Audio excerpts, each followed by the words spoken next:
வணக்கம் நண்பர்களே, இது விடிஎல் விளாக்ஸ். கதை கேட்கலாம் வாங்க. முல்லைக்கு தேர் கொடுத்த வீரயுக நாயகன் வேள்பாரியின் கதையை கேட்க வந்த உங்க எல்லாருக்கும் விடிஎல் விளாக்ஸ் வீடியலின் அன்பு வணக்கங்கள். உங்க எல்லாரையும் திரும்பவும் பரம்புமலைக்கு கூட்டிட்டு போறதுல எனக்கு ரொம்பவே மகிழ்ச்சி. இதுவரை நம்ம சேனலுக்கு சப்போர்ட் பண்ண அனைவருக்கும் ரொம்ப ரொம்ப நன்றி. தொடர்ந்து சப்போர்ட் பண்ணுங்க. வாங்க கதை கேட்கலாம். வீரயுக நாயகன் வேள்பாரி. பாரி குத்துக்கள் புடவை நோக்கி ஓடி வரும்போது அழுகுரல் பறவையின் ஓசை மீண்டும் கேட்குது. ஏன் மீண்டும் மீண்டும் இது கத்துது? அப்படி என்னதான் நடக்குது அங்க அப்படின்னு குழம்பிக்கிட்டே வலப்புற காட்டுக்குள்ள இருந்து உயிர் போக ஒரு மனிதன் கத்தும் ஓசை கேட்குது. ஓடி வந்துகிட்டு இருந்த பாரி இரு புறமிருந்து வந்த ஓசைகளை கேட்டு திகைச்சு நிக்கிறான். அழுகுரல் பறவையின் குரலை விட கதறும் மனித குரல் அவனோட கவனத்தை ஈர்க்குது. இதுவரைக்கும் போன எபிசோட்ல பார்த்தோம். அதுக்கு மேல என்ன நடந்துச்சுன்னு இந்த எபிசோட்ல பார்க்கலாம். எலிவால் முகட்டின் செங்குத்தான ஏற்றத்துல விரைவா ஏறிக்கிட்டு இருந்தது பாரியோட கால்கள். எவ்வியூர்ல புறப்பட்ட போதிலிருந்தே கற்றுத்தரதுல தான் கவனம் கொண்டிருந்தான் பாரி. மாணவர்கள் எவ்வளவு முயற்சி செஞ்சாலும் அவரை வேகமா ஓட செய்ய முடியல. எரிவண்டை கொண்டு அவனது ஓட்டத்தை வேகப்படுத்துறான் முடிநாகன். கருங்கொண்டை வல்லூறு கொண்டு அதை மட்டுப்படுத்துறான் பாரி. அதுக்கு பின்னால அழுகுரல் பறவையின் குரல் கேட்டு ஏதோ ஆபத்து அப்படின்றத உணர்றான். ஆனா இப்பொழுதோ அந்த ஆபத்து என்னன்னு கண்ணெதிர பார்த்துட்டான். தேக்கன் அடித்து தூக்கி வீசப்பட்டதை பார்த்த கணத்தை இப்போ வரைக்குமே நம்ப முடியல. அவங்களோட தாக்குதலின் வேகத்துல மாணவர்கள் காற்றுல பறந்தாங்க. பெரும் கூடைகள்ல எதையோ தூக்கிட்டு பரம்பின் காடுகளுக்குள்ள யாரோ ஓடிட்டு இருக்கிறாங்க. கண் பாக்குறத நம்ப முடியாத கணத்துல கால்களின் வேகம் கட்டு கடங்காம இருக்கு. அடற்காட்டுக்குள்ள மனித குரல் கேட்ட பொழுது பாரியோட சந்தேகம் தீருது. ரத்த சிலந்தி இருக்கும் இந்த காட்டுக்குள்ள தேக்கன் மட்டுமல்ல, பரம்பு மக்கள் யாருமே போக மாட்டாங்க. அதுக்குள்ள மனித குரல் கேட்கிறதுன்னா வெளியில இருந்துதான் எவனோ உள்ள நுழைஞ்சிருக்கிறான். வந்தவன் ஒருவனா இருந்தா தேக்கன் நம்மை அழைச்சிட்டு வர மாணவர்களை அனுப்பியிருக்க மாட்டாரு. அவங்க பல பேரா இருக்கணும் அப்படின்னு நினைச்சுக்கிட்டே குத்துக்கள் புடவை நோக்கி ஓடுறான் பாரி. கருஞ்சுரைக்காயை எடுத்த பின் ஆதிமலையின் முகட்டை அடைந்தான் தேக்கன். அடற்காட்டுக்குள்ள மாட்டியிருக்கும் எதிரிகள் எப்படியோ இந்த திசையில தான் வெளியேறணும். அவங்க அங்கிருந்து வெளியேறிய அந்த நிமிஷத்துல மாணவர்கள் அவர்களோட முகம் பார்த்து கவன் எறியணும் அப்படின்னு சொல்லி ஈட்டியை இறுக பிடிச்சு ஆயத்தமா நின்னுட்டு இருந்தான். ஆனா தேக்கனோட அதிர்ச்சி அவங்க வெளிவந்த கணத்துலதான் தொடங்குது. ஒருத்தனை தவிர மற்ற 4 காட்டை விட்டு வெளியே வந்தாங்க. ரத்த சிலந்திகள் இருக்கிற காட்டை எப்படி இவங்க கடந்தாங்க அப்படின்ற அதிர்ச்சி தேக்கனை கொஞ்சம் தாமதிக்க வைக்குது. காட்டை விட்டு வெளியேறிய கணத்துல தாக்குதலை சந்திக்க வேண்டியிருக்கும் அப்படின்ற எதிர்பார்ப்போட வந்த காலம்பன் தேக்கன் ஈட்டி எறியும் முன் தனது வலைத்தடிய சுழற்றான். கண் இமைக்கும் நேரத்துல அது தேக்கனின் கழுத்துக்கு வருது. கவனமா அதை தட்டி விட்டு விலகுறான். திசைக்கு ஒருத்தரா நின்ன மாணவர்கள் கவன் வீச தொடங்கிய அந்த காட்சி தான் தொலைவுல ஓடி வந்துகிட்டு இருந்த பாரியோட பார்வையில முதல்ல படுது. அவங்க தேக்கனை தாக்கிய வேகத்தையும் மாணவர்களை சுழற்றி வீசியதும் பார்த்துக்கிட்டே வெறி கொண்டு ஓடி வரா பாரி. மலைச்சரிவுல பாறைகள் உருளுது. மடுவன் வீசிய கவனிலிருந்து பறந்த கருஞ்சுரக்காய் ஒருவன் முகத்தில் அடித்து தெரித்த கணத்தில்தான் அந்த இடத்தை அவங்க சூறையாடினாங்க. அடிப்பட்டவன் முகத்தை மூடிக்கிட்டே கதறிக்கிட்டு பாறையில மோதி மண்ணுல உருளுறான். பரம்பு நாட்டின் ஆசான், பகிரியை வேட்டையாடிய பெரு வீரன், எத்தனையோ மாணவர்களை காடறிய அழைத்து சென்று வீரர்களாக உருவாக்கியவன், தனியொருவனா எவ்விலங்கினையும் வீழ்த்தும் ஆற்றல் கொண்ட தேக்கன் தனது முழு ஆற்றலையும் திரட்டி மோதுறான். ஆனா அவனது ஆற்றல் முழுவதும் தற்காத்து கொள்ளவே போதுமானதா இருந்துச்சு. சூழப்பட்ட எதிரிகளின் வலிமை ஒப்பிட முடியாததா இருந்துச்சு. அவங்களோட தாக்குதலை உள்வாங்கிக்கிட்டே மனம் அவங்களோட திறனை கணித்துக்கிட்டு இருந்தது. ஆனா உடலும் தூக்கி வீசப்பட்டு கொண்டிருந்தது. பாரி இடம் வந்து சேர்ந்த போது எல்லாமே முடிஞ்சு போயிருந்தது. கருவிழி ஒழுகி துடித்து கதறி கொண்டிருந்த ஒருத்தனோட முதுகுல இருந்து பெருங்கூடைய அறுத்து எடுத்தாங்க மாணவர்கள். தேவவாக்கு விலங்கின் அடங்காத கத்தலும் தூக்கி வீசப்பட்ட மாணவர்களின் வேதனை குரலும் கருவிழி கலங்கியவனின் கதறலும் எல்லா பக்கமும் எதிரொலித்து கொண்டிருந்தது. ஆதிமலையின் முகட்டை கடந்த அவங்க சிறிது தொலைவு போகிறதுக்கு முன்னாலேயே முகட்டின் பின்புற சுனையில பதுகி இருந்த 7 பேர் அவங்களோட சேர்ந்துக்கிட்டாங்க. அவங்களோட ஓட்டம் மர இடுக்குகளுக்குள்ள மறையுது. தாக்குதல் முடிந்ததும் வந்து சேர்ந்த பாரி கன நேரமும் தாமதிக்காம துடித்து கிளம்புறான். கிளம்புற வேகத்துல அவனை இறுக பற்றி நிறுத்த முயன்றான் தேக்கன். தேக்கனின் செயலுக்கு காரணம் புரியாம பாரி திகச்சப்போ தேக்கனின் வாய் முணுமுணுத்தது. அவர்கள் பலர், நீ ஒருவனாக போக வேண்டாம். தேக்கனின் சொல் பாரியை நிலைகுலைய செய்யுது. பரம்பின் ஆசானா இப்படி பேசுவது? நான் ஒருவனா? இது எனது காடு. மரமும் செடியும் கொடியும் விலங்கும் இருக்கிற இந்த காட்டுல நான் எப்படி தனியனாவேன்? தேக்கன் பிடித்த கைய உதறி தள்ளிய பாரியின் ஆவேசம் பார்க்க முடியாத பெரும் சினம் கொண்டிருந்தது. ஓடினான் பாரி. காடதிர காற்றதிர கண்ணில் வெறி கொண்டு ஓடுறான். பரம்பு நாட்டின் தேவவாக்கு விலங்க தூக்கி கொண்டு ஆதிமலையை ஒரு கூட்டம் கடந்து விட்டதென்ற உண்மையை கொன்று புதைக்க ஓடுறான். எவ்விலங்கின் ஓட்டத்தையும் விஞ்சக்கூடியவன் வேல்பாரி. காட்டின் எத்தரையிலும் முழு வேகத்தோட ஓடக்கூடிய விலங்கு எதுவுமே இல்லை. ஒவ்வொரு விலங்குக்கும் ஓட்டம் உச்சங்கொள்ளும் இடமும் உண்டு, ஊனங்கொள்ளும் இடமும் உண்டு. எவ்வளவு வேகமா பாய்ந்து வந்தாலும் கமரிப்புல் இருக்கும் காட்டில் வரிப்புலி காலடி எடுத்து வைக்காது. முக்கொற்றி கோரை வளைந்து கிடக்கும் தரையில் வேங்கை புலி கால் பதிக்காது. முசுறுப்புல் காட்டில் பாம்பு நகராது. வாட்கோரைக்குள் மான் ஓடாது. ஒவ்வொரு விலங்கின் ஓட்டத்துக்கும் நகர்வுக்குமான அடிப்படை முளைத்து கிடக்கும் செடி கொடிகளிலும் இருக்கிறது. பரம்பின் எந்த நிலத்திலும் எந்த புதரிலும் எந்த காட்டிலும் வேகம் குறையாமல் ஓடக்கூடியவன் வேல்பாரி. அவனோட பாதத்தோட அகலமும் தோள்களின் வலிமையும் இணையற்றவை. பிடரிமயிர் சிலிர்க்க ஓடும் பாரியின் ஓட்டத்தை மறித்து நிற்கும் உயிர் எதுவும் பரம்பு காட்டுக்குள்ள இதுவரை இல்லை. ஓடிட்டு இருந்த எதிரிகள் எதிர்த்திசை காட்டை நோக்கி ஓடாம வலப்புற சரிவை நோக்கி இறங்க தொடங்குறாங்க. யாராவது பின்தொடர்ந்து வந்தா அவங்கள திசை மாற்றவே இந்த தந்திரத்தை செய்யறாங்க. அவங்க தங்களோட வழிய மாத்திக்கிட்டாங்க அப்படின்றத கொஞ்ச நேரத்திலே கண்டறியறான் பாரி. சிவப்பு மூக்கு ஆக்காட்டி வலப்புற ஓடையின் பக்கம் நெடு நேரம் குரல் கொடுத்துட்டு இருந்தது. அவங்க அந்த பக்கம் திரும்புவாங்க அப்படி யாருமே எதிர்பார்க்க முடியாது. அந்த திசை நோக்கி படு வேகமா பாரி இறங்குறான். எலிவால் முகட்டில் மோதல் நடந்த பொழுது 3 பேரா இருந்தவங்க இப்ப எப்படி எண்ணற்றவங்களா மாறிட்டாங்க? முகட்டோட கீழ் திசையில ஏன் மறைஞ்சிருக்கணும்? அப்படின்னா இன்னும் எத்தனை பேர் மறைஞ்சிருக்காங்க? மனதில் வினாக்கள் அடுத்தடுத்து எழுந்துட்டு இருக்கும் போது அதற்கான விடையை கண்டறிக்கும் முன்னே அடுத்த வினா எழுந்து வந்தது. எலிவால் முகட்டை கடந்து கீழ்ப்புறம் இறங்கியவங்க அதுக்குள்ள எப்படி முகட்டின் அடிவார ஓடையை அடைஞ்சாங்க? தேக்கனிடம் சில சொற்களை பேச மட்டுமே நான் நேரம் செலவிட்டேன். ஆனா அவங்க அதற்குள்ள ஓடைக்கு போயிட்டாங்க அப்படின்னா அவங்களோட வேகம் நினைச்சு பார்க்க கூட முடியல. தேக்கனும் மாணவர்களும் இணைஞ்சு தாக்குதல் கொடுத்த பின்னால வேகத்தை இன்னும் கூட்டியிருக்காங்க. என்ன கூட்டினாலும் என்ன, அவங்க பரம்பின் காட்டுக்குள் தானே ஓடிட்டு இருக்கிறாங்க. பாரியோட மனம் எதிரிகளை புரிஞ்சுக்கவும் அவங்களோட வேகத்தை கணக்கிடவும் தனது தாக்குதலுக்கான முறையை உருவாக்கவும் முயற்சி செஞ்சிட்டு இருக்கும் போது அவனோட கால்கள் ஏறக்குறைய பறந்துகிட்டு இருந்துச்சு. கீழ்திசை ஓடைய அவன் அடையிறான். காட்டோடையில நீர் பெருகி ஓடுது. ஓட்டத்தின் வேகம் முழுமையா இருந்தது. ஓடையை நீந்தி கடந்தான். அவங்க வெகு நேரத்துக்கு முன்னாலேயே ஓடையின் மறுக்கரைக்கு போயிட்டு இருந்தாங்க. அது அடர் மரங்களற்ற காடு. புல் மேவிய 2 குன்றுகளை கொண்டது. ஓடுறதுக்கு ஏற்ற நிலவாகு. பாரி கரையேறும் முன்னே அவங்க கண் பார்வையில இருந்து மறைஞ்சிட்டாங்க. எதிரிகளின் ஆற்றல் ஓட்டத்தில் இருக்கு.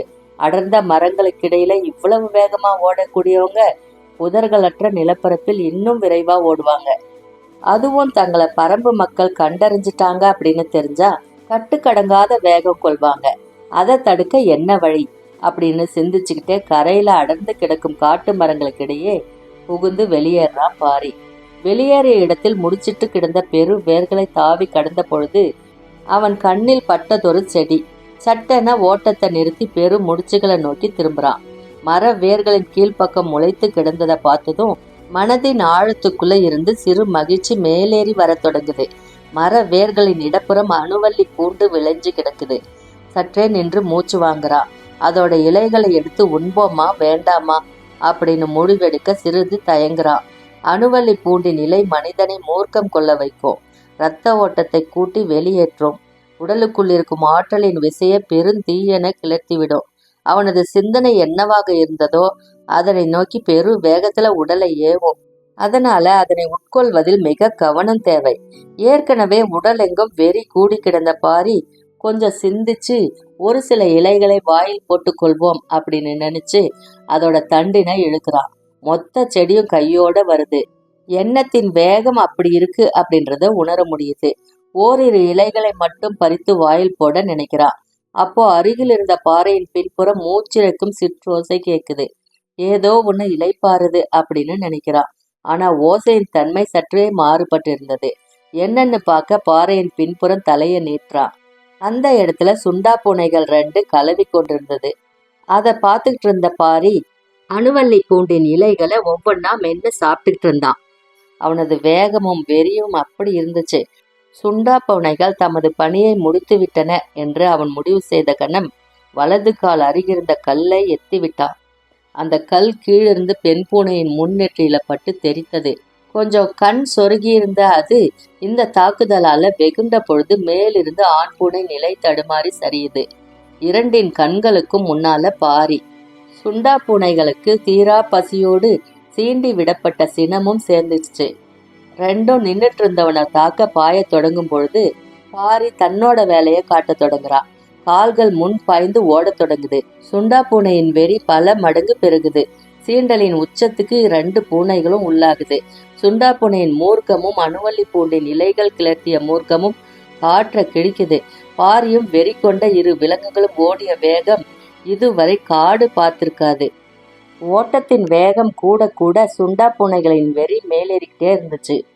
கல்லால் அடித்து சீண்டிவிட்டு சீண்டியவனின் கால்கள் நிற்காமல் ஓடும் பொழுது அளவு கடந்த சினமும் சீற்றமும் மிக்கவைகளா இருக்கு.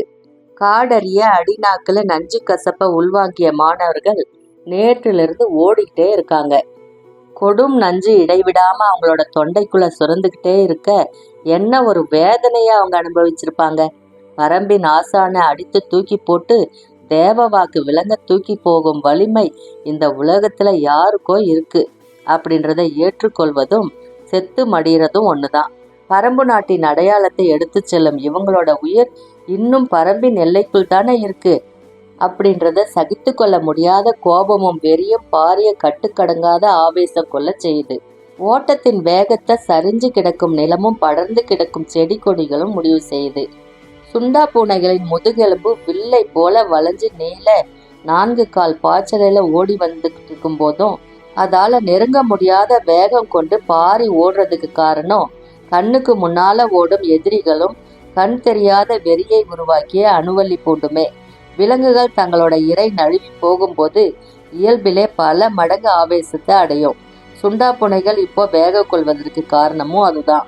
பாரி அவற்றை விட வேகம் எடுத்து ஓடிக்கிட்டு இருக்கிறதுக்கும் அதுதான் காரணம். இப்போ அவனோட மனமும் செயலும் விலங்கினும் கொடுஞ்சினம் கொண்டிருந்தது. அதையும் கடந்து ஒருவேளை சுண்டா பூனைகள் அவன் மீது பாயுமே ஆனா இடுப்புல இருக்கும் 2 கத்திகளும் அதோட கீழ் தொண்டையில இறங்க ஆயத்தமா இருந்துச்சு. ஆனா பாரி அதை செய்ய போறதில்ல. ஏன்னா விரட்டி வரும் 2ம் அவனுடைய இறை அல்ல, ஆயுதங்கள். காமத்தில் ஏறிய வேகம் குறையாம அவற்றை இழுத்து வந்து கொண்டிருப்பதற்கு காரணம் அதே வேகத்தோட வேட்டையில இருக்குவதற்காகத்தான். சுருள்வால் கொண்ட சுண்டா பூனையின் பன்றி பற்களும் நீள்வளைவு நகங்களும் பரம்பின் தரப்புக்காக களமிறங்க போகின்றன. தீராத காமம் தீரும் பொழுது கிடைக்க வேண்டிய உணவுக்கான விருந்துக்கு அழைத்து சென்றான் வேல்பாரி. இதோ விருந்து மிக அருகில் வந்து விட்டது. அவன் அழைத்து வரும் விருந்தாளிகள் மிக அருகில் வந்து விட்டார்கள். முன்னால் ஓடிக்கொண்டிருப்பது வேட்டை உணவு, பின்னால் வந்து கொண்டிருப்பன வேட்டை விலங்குகள். 2க்கும் இடையில விட்டு விலகும் சரியான கணத்தை முன்வைத்த கால் வீரர்கள் தீர்மானிக்குது. பாரி இடப்புறம் பள்ளம் நோக்கி பாய்ந்து சரிந்த கணத்தின சுண்டா பூனைகளால நினைவு கொள்ள முடியாம இருக்கிறதுக்கு காரணம் கையளவு தொலைவுல ஓடிட்டு இருந்த எண்ணற்ற மனிதர்களின் ஓட்டம். சரிவில் உருண்டு வேர்கள் பிடித்து இங்கும் அங்குமா தூக்கி வீசப்பட்டு அடி பள்ளத்துல பாரி நிலை கொண்ட பொழுது மேலே வேட்டை முழு வேகத்துல நடந்து கொண்டிருந்தது. சுண்டா பூனைகளின் ஆவேசத்துக்கும் ஆற்றலுக்கும் இறை எதுவும் மிஞ்சாது. கதறலும் தாக்குதலும் உச்சத்தில் நிகழ்ந்து எதிரிகள் என்னன்னே கணிக்க முடியாத பொழுது நிகழ்ந்த தாக்குதல் இது. ஓசைகள் காற்றை கிழிச்சிட்டு இருக்குது.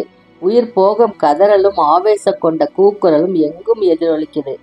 எத்தகைய ஆயுதத்தை கொண்டு தாக்கினாலும் இவ்வளவு வலிமை கொண்ட எதிரிகளின் கூட்டத்தை தனியொருவன் அழிப்பது எளிதன்று. பாரி இந்த கூட்டத்தை அழிக்க காட்டின் வலிமை மிகுந்த ஆயுதத்தை ஏவியிருக்கான். எந்த ஒரு எதிரியாலும் நினைச்சு கூட பார்க்க முடியாத தாக்குதலா இது இருக்க போகுது. சுண்டா பூனையின் முன் வளைந்த பன்றி பல்லும் முனை நீண்ட அதோட கால் நகங்களும் ஓடிக்கிட்டு இருக்கிறவங்க மேல ஒரு முறை பட்டா போதும், அதன் பின் அவன் கொட்டும் குருதிக்கு அளவே இருக்காது. அதுவும் பழக்கப்படுத்தவே முடியாத காட்டு விலங்குகளை வச்சு நிகழ்த்தும் தாக்குதலை எதிர்கொண்டு மீள்றது அவ்வளவு எளிதல்ல. வேட்டை நாயை தவிர வேறு எந்த விலங்கையும் மனிதனை நோக்கி ஏவ முடியாது. அதுவும் இந்த பயங்கர விலங்கை எப்படி ஏவினாங்க அப்படின்ற திகைப்பு அடங்கிறதுக்கு முன்னாலேயே அவங்க மூச்சு அடங்கி போயிருக்கும். பாறையின் மேற்புறத்துல கேட்டுக்கிட்டு இருந்த பேரோசை கொஞ்சம் கொஞ்சமா குறைய தொடங்குது. வேட்டை முடிவுக்கு வந்ததை எழும் ஓசைகள் சொல்லுது. பாரி மேலேறி வர முடிவெடுக்கிறான். குருதி மிதக்கும் குளம் போல இருக்கும் அந்த இடத்தை காண திண்டுக்களையும் வேர்களையும் பிடித்து மேலேறி வரான். ஒரு போர்க்களத்தின் உள்ளங்கைய போல அந்த இடம் இருந்தது. இங்கும் அங்குமா பலரும் சிதறி கிடக்குறாங்க. அருகில் குடல் சரிந்து ஒரு சுண்டா பூனை கிடக்குது. இன்னொன்னு தப்பியோடி இருக்கணும்.